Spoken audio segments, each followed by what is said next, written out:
Plan programme করে আসলে কখনো ঘোরাঘুরি করা হয় না। তো ঘোরার জন্য হঠাৎ করে বের হয়ে যেতে হয়। তো সেভাবে হঠাৎ করে বের হয়ে গেলাম। তো আজকের গন্তব্য ছিল ফ্যান্টাসি কিংডম। ফ্যান্টাসি কিংডম আশুলিয়ার জামগড়াতে অবস্থিত।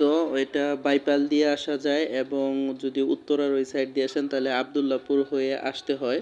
দুই দিক দিয়ে আসা যায় এবং ভিতর দিয়েও যাওয়া আসার জন্য রোড আছে। এটা আশুলিয়ার ভিতর দিয়ে গাবতলী থেকে আসতে প্রায় 1 ঘন্টার মতো সময় লাগে এবং যদি উত্তরা ঢাকার ওই সাইড থেকে কেউ আসতে চান তাহলে আবদুল্লাপুর থেকে আসতেও প্রায় 30-40 মিনিটের মতো সময় লাগে।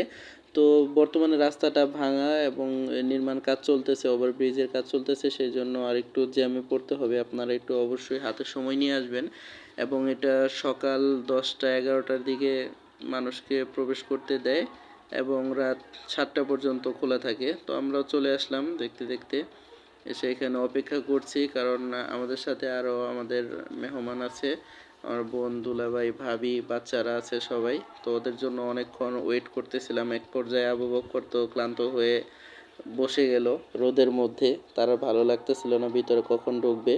অনলাইনে টিকিট বুকিং করা যায়, যদি আপনারা পেরেশানি থেকে বাঁচতে চান তাহলে অবশ্যই অনলাইন থেকে টিকিট বুকিং করবেন, আর না হলে এভাবে সিরিয়াল ধরে থাকতে হবে। সিরিয়ালটা অনেক লম্বা হয়ে থাকে।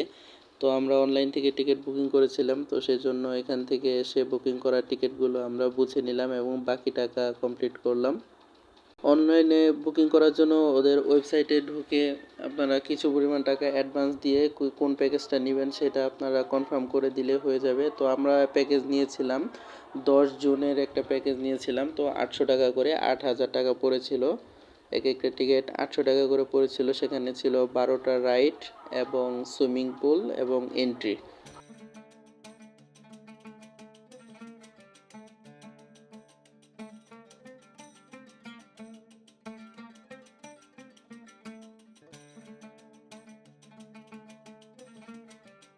তো যেহেতু এখানে সকাল 11টার দিকে ঢুকতে হয়, ঢুকতেই প্রথমে আপনার এই বড় রাইডটি দেখতে পাবেন। তো আপনাদের প্রথমে যে কাজটি করতে হবে, সুন্দর একটি প্ল্যান তৈরি করতে হবে যে আপনারা কোন দিক দিয়ে ঢুকবেন এবং কোন দিক দিয়ে ঘুরে বের হয়ে আসবেন। না হলে অল্প সময়ের মধ্যে কিন্তু পুরোটা কভারেজ দিতে পারবেন না। তো আমরা সেইভাবে একটু সময় দাঁড়িয়ে সবাই প্ল্যান প্রোগ্রাম করে নিয়েছিলাম যে কোন দিক দিয়ে যাব, সেভাবে আমরা গন্তব্য শুরু করলাম।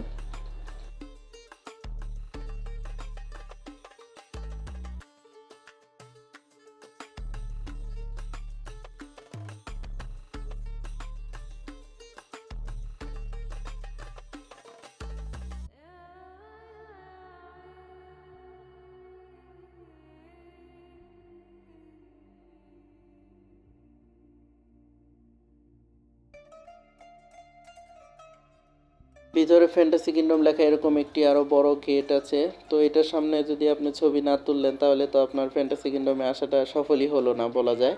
তো সবাই এটার সামনে সেলফি তুলে নেয় বা এমনি ছবি তুলে নেয়। তো ভিতরে গেলে আসলে মেন পার্কটা আসলে এর ভিতরে যত রাইডগুলো আছে সবগুলো এখানে দেখতে পাবেন।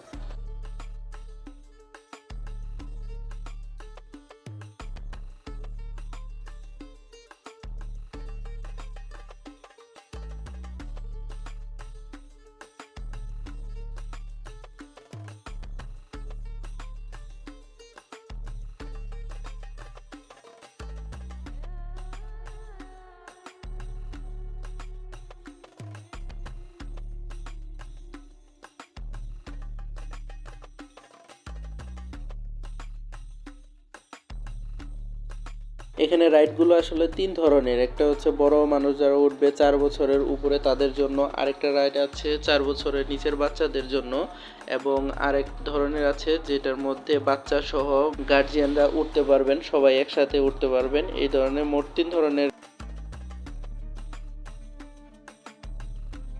আমার মতে এখানে প্যাকেজ নিয়ে আসাটাই ভালো, কেননা আপনি যদি টিকিট কেটে রাইডগুলোতে উঠতে চান, একেতে টিকিট কাটার জন্য আপনাকে সিরিয়াল ধরতে হবে, সেটাতে অনেক সময় নষ্ট হবে এবং পরবর্তীতে রাইডগুলোতে ওঠার জন্য আপনাকে সিরিয়াল ধরতে হবে। তো এবারে যে আপনি খুব একটা বেশি রাইডে উঠতে পারবেন না এবং কি খুব ভালোভাবে এনজয় করতে পারবেন না। সেই জন্য আপনাকে প্যাকেজ নিয়ে আসলে দেখা যায় প্যাকেজের মধ্যে অনেকগুলো রাইড আপনাকে ফ্রি দিয়ে দিবে। তো আপনার আর এক্সট্রা করে টিকিট কাটতে হবে না এবং প্রত্যেকটা টিকিটের দাম 80, 120, 150 টাকা পর্যন্ত।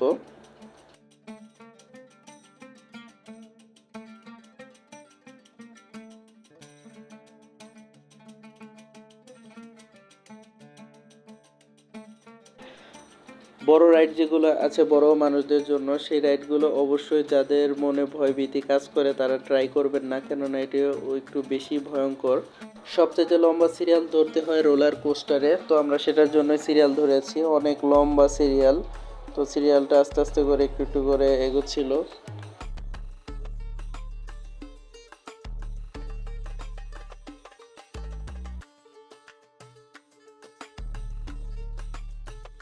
তারপর জীবন বাজি রেখে এক পর্যায়ে রোলার কোস্টারে উঠেই পড়লাম, দেখা যাক কি হয়, কপালে কি আছে। আপনারা ঢুকেই প্রথমে যা করবেন, কয়েকটি রাইডে উঠে পড়বেন এবং তারপরে সুইমিং পুলে যাবেন। সকালে প্রথমে ঢুকেই সুইমিং পুলে যাবেন না, তাহলে দেখবেন যে সময় নষ্ট হয়ে যাবে এবং আপনারা রাইডগুলোতে চড়তে পারবেন না। ফ্যান্টাসি কিংডমের এরিয়াটা মোটামুটি বড়। আপনারা 11টার দিকে ঢুকে যদি 7টার দিকে বের হন, মনে হচ্ছে অনেক সময়, কিন্তু আসলে দেখবেন যে খুব একটা সময় পাবেন না। তার কাজে কোনো কাজে দেরি করবেন না, দ্রুত করে ফেলবেন।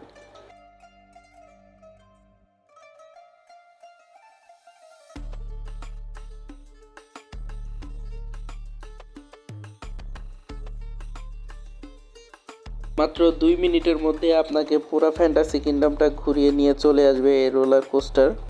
তো তারপর বাচ্চাদেরকে নিয়ে ছোট রাইডগুলোতে চলে আসলাম। ছোট রাইডগুলো খুবই সুন্দর করেছে, বাচ্চাদের খুবই পছন্দের। আজকে এই পর্যন্তই, ভালো থাকবেন সবাই, এবং দ্বিতীয় পার্ট নিয়ে আসবো আমি। সেখানে দেখাবো যে সুইমিং পুলে কিভাবে ঢুকবেন, কোন দিক দিয়ে যাবেন এবং সুইমিং পুলে কি কি অপশন চালু আছে আপনাদের জন্য, সেই জিনিসটা আমি শেয়ার করব এবং সুইমিং পুলটা কীরকম সেটা আমি শেয়ার করব। এবং তারপর বিকালে আরও কোন কোন রাইডে চড়েছি, রাইডগুলো দেখতে কেমন, সেগুলোর আপনাদের সাথে শেয়ার করব। তো আজকে এই পর্যন্তই, ভালো থাকবেন সবাই, সুস্থ থাকবেন, আল্লাহ হাফেজ।